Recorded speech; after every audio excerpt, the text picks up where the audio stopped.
Assalamualaikum warahmatullahi wabarakatuh. Jumpa lagi di tematik tema 2 persatuan dalam perbedaan, subtema 2 bekerja sama mencapai tujuan. Pembelajaran 1. Bagaimana kabarnya anak-anakku hari ini? Mudah-mudahan kita semua selalu dalam lindungan Allah Subhanahu wa taala dan selalu Allah berikan kesehatan kepada kita. Baik anak-anakku, sebelum kita lanjut pada pembelajaran satu ini di tema 2 subtema 2, mari kita awali dengan sama-sama membaca basmalah. Bismillahirrahmanirrahim. Ya, terima kasih anak-anakku. Di subtema 2 ini di pembelajaran satu ada 3 pemetaan kompetensi dasarnya ya. Yang pertama bahasa Indonesia, IPS, dan IPA. Ya, kalian bisa baca di sini ya, KD-nya, kompetensi dasar dari masing-masing mata pelajaran ini.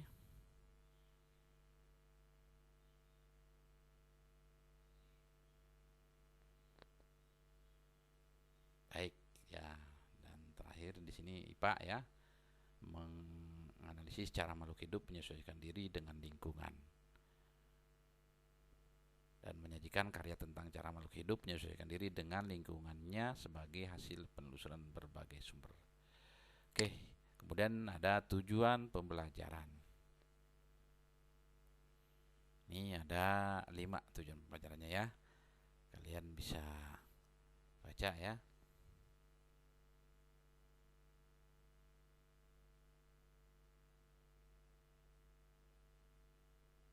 Oke, sudah anak-anakku, sudah kalian baca? Oke, itulah tujuan pembelajaran di pembelajaran satu ini. Setelah proklamasi kemerdekaan Indonesia 17 Agustus tahun 1945, seharusnya bangsa Indonesia telah merdeka dan terbebas dari segala bentuk penindasan serta penjajahan. Namun kenyataannya tidak demikian. Bangsa Indonesia masih perlu berjuang mempertahankan kemerdekaan Indonesia. Mengapa? Mari kita explore lebih jauh lagi. Bagaimana perjuangan bangsa Indonesia dalam mempertahankan kemerdekaan Indonesia di berbagai daerah? Bacalah teks berikut dalam hati. Baik, Bapak bantu baca ya. Perjuangan pertahanan kemerdekaan Indonesia setelah proklamasi kemerdekaan Indonesia 17 Agustus 1945, bangsa Indonesia ternyata masih terus berjuang mempertahankan kemerdekaan Indonesia dari gangguan bangsa asing yang datang, seperti dari pemerintahan Belanda. Pasukan Belanda kembali datang ke tanah air. Kedatangan ini disambut dengan berbagai bentuk perlawanan oleh bangsa Indonesia, sehingga sejak tahun 1945 sampai 1950 telah terjadi berbagai macam pertempuran di berbagai daerah antara pihak Indonesia dengan pihak Belanda yang dibantu oleh pasukan Inggris. Di antaranya adalah Pertempuran Surabaya.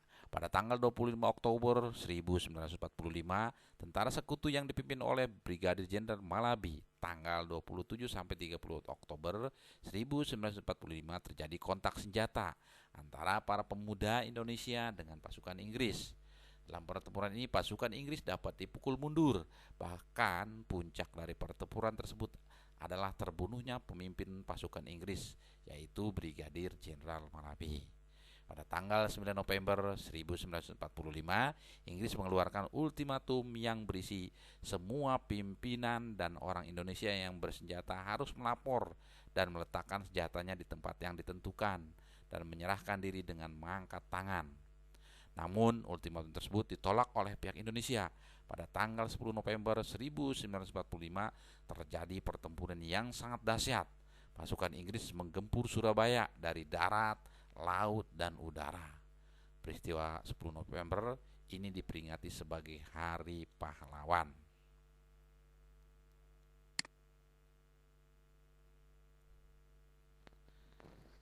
Ya, tadi kita sudah sama-sama baca teks tentang pertempuran di Surabaya. Berdasarkan teks di atas, isilah peta pikiran berikut menggunakan kalimat efektif. Nah, kali ini menggunakan kalimat efektif dengan eh, sama ya, masih kemarin ya, yaitu adik Simba.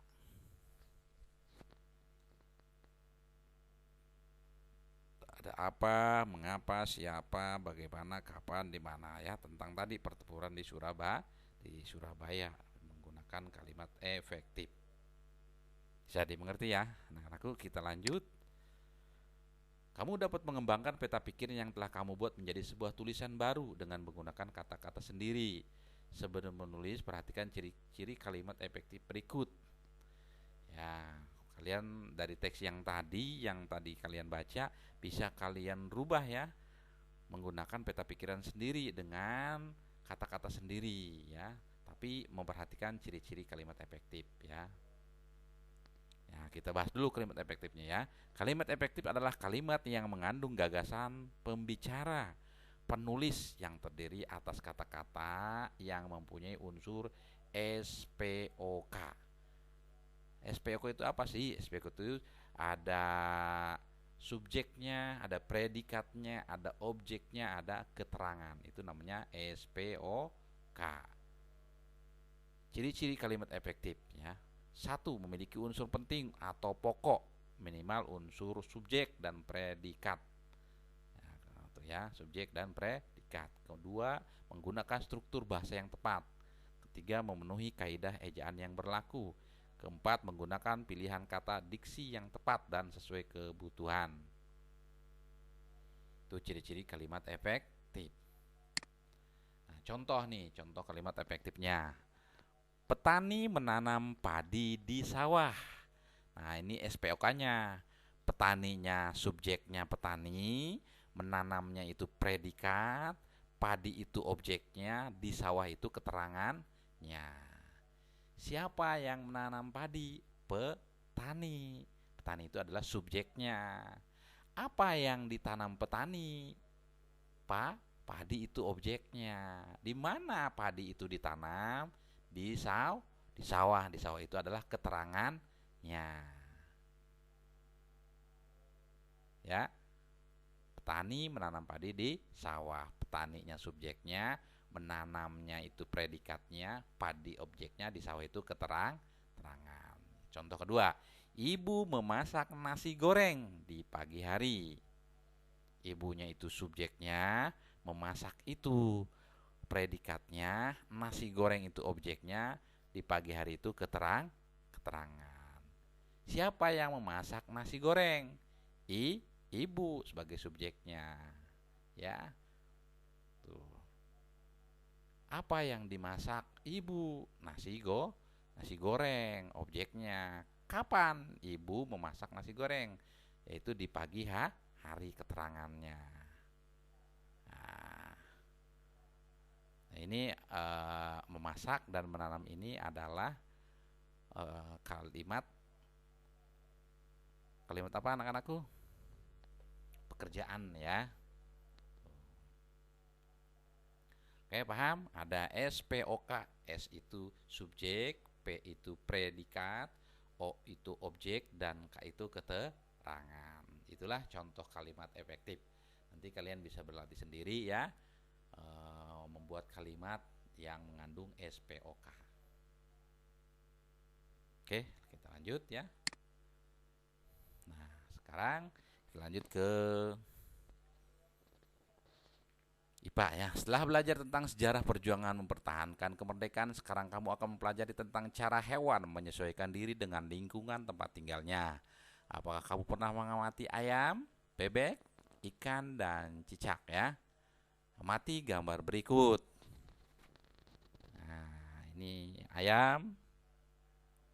Ya, seperti apa gambarnya ayam ini ya? Dia punya ciri-ciri apa ya? Nah, ini bebek ya. Ada paruhnya, ada selaputnya di bawah ya, kakinya, kemudian bulunya mengandung minyak ya. Kemudian ikan mempunyai sirip ya. Tuh. Cicak punya kaki-kaki yang ada perkatnya ya. Oke. Sini ciri-ciri hewan dan habitatnya. Ada ciri-ciri, ada habitat. Habitat itu tempat tinggalnya ya, di mana hewan itu berada ya. Ayam, ciri-ciri hewan. Paruh runcing. Tuh ya, paruhnya runcing kalau ayam itu. Kaki dengan cakar, ada cakarnya, ada kukunya. 3 jari menghadap depan, 1 jari menghadap belakang. Jadi semuanya 4 ya. Untuk mengais makanan di tanah. Tuh. Jalu untuk menyerang musuh ya. Ini biasanya kalau yang jantan ada jaluknya ya. Ciri-ciri habitat. Ayam ini habitatnya di daratan, nggak mungkin di lautan ya. Di sekitar rumah, ya di sekitar rumah, di pekarangan ya, di lapangan itu yang daratan ya, dan di hutan atau di kebun mungkin bisa ya. Itu ayam ya. Ini habitatnya di daratan, sekitar rumah, di hutan ya. Kemudian ikan. Ikan ciri-ciri hewannya memiliki sirip ya, bernapas dengan insang. Ciri-ciri habitatnya itu di air ya. Habitatnya di air, tidak di daratan.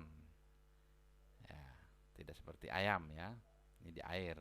Bisa air laut, air payau ya, atau air tawar, tergantung jenis ikannya. Kemudian bebek. Ciri-ciri hewan paruh besar seperti sudu. Ya, paruhnya kepeng ya. Bulu berlapis zat minyak. Makanya tidak kebasahan kalau berenang itu ya bebek itu, karena mempunyai lapisan zat minyak. Kaki berselaput. Oh, berselaput ya. Untuk berenang berselaput ini ya. Ciri-ciri habitatnya daratan ya, kadang di daratan, di tanah berlumpur ya mainnya, atau becek, dan perairan dangkal. Itu habitat bebek. Kemudian cicak. Ciri-ciri hewannya memiliki perekat pada kakinya.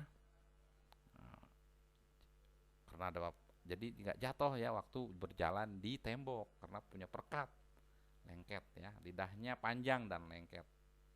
Tuh, lidahnya panjang untuk apa? Memangsa, memangsa memangsa nyamuk ya, atau makanannya.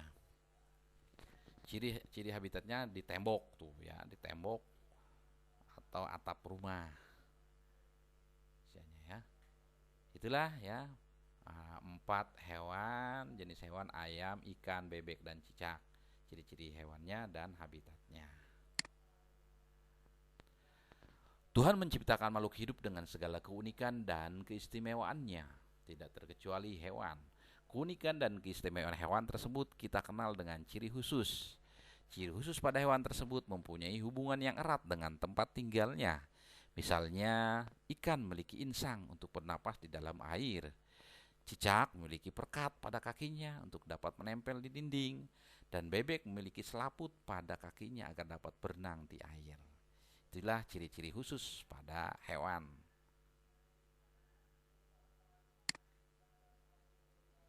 Pernahkah kamu mengamati bebek berenang di kolam?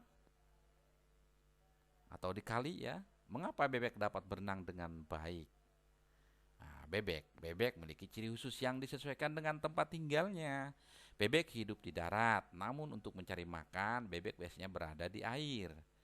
Ciri khusus yang dimiliki bebek untuk mencari makan berupa paruh yang agak panjang dan lebar pada bagian ujungnya. Bebek mencari makan di air seperti kolam, sungai, sawah, atau danau yang dangkal. Bulu bebek dilapisi oleh minyak sehingga tidak basah jika terkena air. Ketika bebek keluar dari air dan berada di darat, bebek biasanya mengibas-ibaskan bulunya sehingga air yang menempel di tubuhnya keluar. Apa yang akan terjadi jika bulu bebek tidak dilapisi minyak dan air menyerap ke tubuhnya? Ya, selain itu bebek juga memiliki ciri khusus lainnya, yaitu selaput pada kakinya. Selaput tersebut digunakan untuk berenang. Itulah bebek dengan ciri-ciri khususnya. Nah, sekarang ada tugas amati 3 hewan yang ada di sekitarmu. Ya, kalian tugasnya mengamati 3 hewan yang ada di sekitarmu. Kira-kira hewan apa saja yang ada di sekitar kalian? Kalau ada ayam boleh diamati tuh ya. Ciri-cirinya ayam tadi itu ya ada jaluknya kalau yang sudah berumur dan jantan biasanya. Atau tergantung kalian ya. Boleh pokoknya tiga, minimal tiga hewan. Ya, boleh ayam, boleh kambing, boleh bebek, ya, boleh cicak. Nah, tergantung ada dan tidaknya hewan di sekitar kalian. Oke, berdasarkan pengamatanmu, catat ciri-ciri khusus hewan tersebut beserta habitatnya ya, kayak tadi ya. Tulis laporan berdasarkan pengamatanmu. Kamu dapat melengkapi laporanmu dengan membaca berbagai sumber bacaan. Boleh ya. Tulis laporanmu pada tabel berikut. Nomor 1, 2, 3. 3 aja cukup ya. Nama hewannya, ciri khusus, habitatnya di mana. Nah, ini diisi ya. Boleh ini boleh nama hewannya atau boleh gambar hewannya boleh di sini ya. Oke, anak-anakku itu ya tugasnya.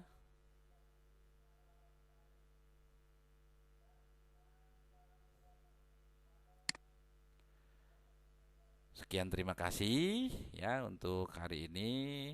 Bapak cukupkan sekian ya.